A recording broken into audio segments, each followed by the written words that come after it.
एक आदमी ने मरने से पहले, बड़े ध्यान से सुनना, एक आदमी ने अपने मरने से पहले एक वसीयत लिखवाई और कहा कि जो मैं वसीयत में लिख रहा हूं उसमें से आधा हिस्सा मेरे बड़े बेटे को मिले,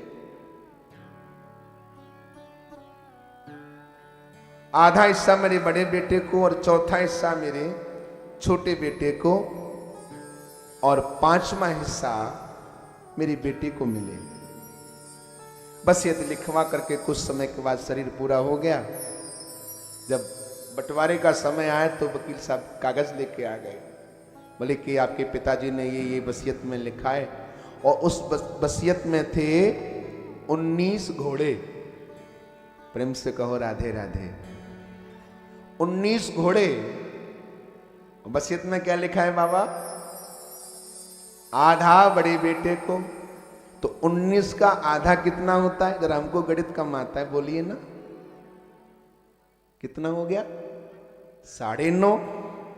अब घोड़े को आधा कैसे किया जाए? लोगों ने, पंचों ने कहा, अरे भैया एक काम करो, इन घोड़ों को बेच दो और जो बेच करके धन मिलेगा उससे आधा आधा, जैसे पिताजी ने कहा आधा बड़े बेटे को, चौथा छोटे बेटे को, पांचवा बेटी को। बड़ा बेटा बोला नहीं नहीं नहीं नहीं, नहीं पिताजी की अंतिम इच्छा थी, इसको तो हम वैसे ही पूर्ण करेंगे जैसे पिताजी कह के गए हैं। अब बंटवारा नहीं हो, 19 में से आधा करें तो 9.5। तो बड़ी भीड़ जमा हो गई, लोग जमा हो गए। तभी कोई एक घोड़े पे बैठ करके आ रहा था। प्रेम से कहो भैया राधे राधे। कोई घोड़े पे बैठ करके आ रहा था। उसने बड़ा जमघट देखा, बोले क्या हो रहा है? बोले बंटवारा नहीं हो रहा। बोले क्या हुआ? सारी घटना बताई। तो इस व्यक्ति ने, भला व्यक्ति था कोई, इसने कहा अरे भैया बंटवारा हो नहीं रहा है, एक काम करो भैया तुम हमारा घोड़ा ले लो, तुम्हारा बंटवारा तो हो जाए। अब घोड़े कितने हो गए? जरा जोर से बोलो। 20।